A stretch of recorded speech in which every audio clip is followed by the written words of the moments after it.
పెంచిన ఆర్టీసీ ఛార్జీలు తగ్గించాలని సిపిఎం పార్టీ ఆధ్వర్యంలో కరీంనగర్ బస్టాండ్ ఆఫీస్ ఎదుట కరీంనగర్ ఆర్టీసీ రీజనల్ ఆఫీస్ ముందు ధర్నా కార్యక్రమం చేశారు। ఈ సందర్భంగా సిపిఎం జిల్లా కార్యదర్శి వాసుదేవరెడ్డి తదితరులు మాట్లాడుతూ తెలంగాణ ప్రభుత్వం పెంచిన బస్సు ఛార్జీలు తగ్గించాలని డిమాండ్ చేశారు। లేని పక్షంలో రానున్న రోజుల్లో ఉద్యమాలను మరింత ఉధృతం చేయనున్నట్లు పేర్కొన్నారు। ఈ కార్యక్రమంలో సిపిఎం నాయకులు, ప్రజా సంఘాల నాయకులు పాల్గొన్నారు।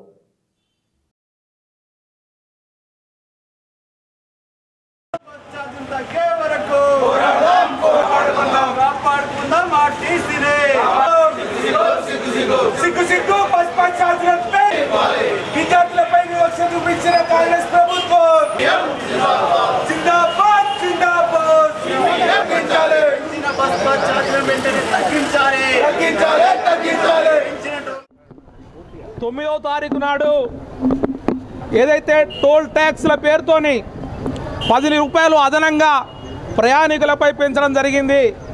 ఇది సరైనది కాదు। అట్లాగే విద్యార్థుల బస్ పాస్ల పైన 20% నుండి 50% ఛార్జీలు పెంచారు। ఒకవైపు స్కాలర్షిప్లు, ఫీజు రియంబర్స్మెంట్ రాకుండా విద్యార్థులు అనేక ఇబ్బందులు పడుతున్నారు। విద్యార్థుల తల్లిదండ్రులు నానా అగచాట్లు పడి ఆ ఫీజులు కడుతున్నటువంటి పరిస్థితుల్లో మూలిగే నక్కపై తాటిపండు పడ్డట్టు మళ్ళీ ఈ పాసుల ధరలు పెంచడం ఏదైతే ఉందో ఇది ముమ్మాటికి తప్పుడు విధానం।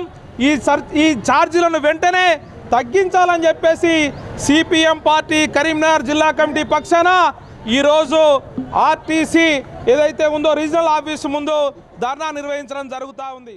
టీజీఎస్ ఆర్టీసీ గుట్టు చప్పుడు కాకుండా ప్రభుత్వం ముందస్తు ఎటువంటి ప్రకటనలు చేయకుండా విద్యార్థుల బస్ పాస్లపై సాధారణంగా 400 రూపాయలు నెలకుంటే దాన్ని 600 రూపాయలు చేశారు। అంటే 50% అనేక హైదరాబాద్లో ఉన్న మెట్రో కానీ మిగతా అన్ని రకాల విద్యార్థి బస్ పాసులు కానీ అట్లాగే ఇతర ఉద్యోగస్తుల బస్ పాసులకు సంబంధించిన నిలవారు తీసుకునే పాసులు అన్నిటిపైన కూడా 50% పెంచారు।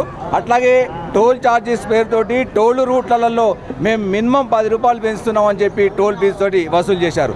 మరోవైపు రాష్ట్ర ప్రభుత్వము మహిళలకు ఉచిత బస్సు పేరుతోటి ఇస్తున్న దాంట్లో నెల రాష్ట్ర ప్రభుత్వము ఆర్టీసీకి డబ్బులు చెల్లించడం లేదు। కోట్లాది రూపాయల బకాయిలు ఉంది। ఈ బకాయిల నేపథ్యంలో రోజువారీ మెయింటెనెన్స్ కూడా డిపోలలో వెళ్ళని స్థితికి ఆర్టీసీని తెలంగాణ రాష్ట్రంలోని కాంగ్రెస్ ప్రభుత్వము నెట్టి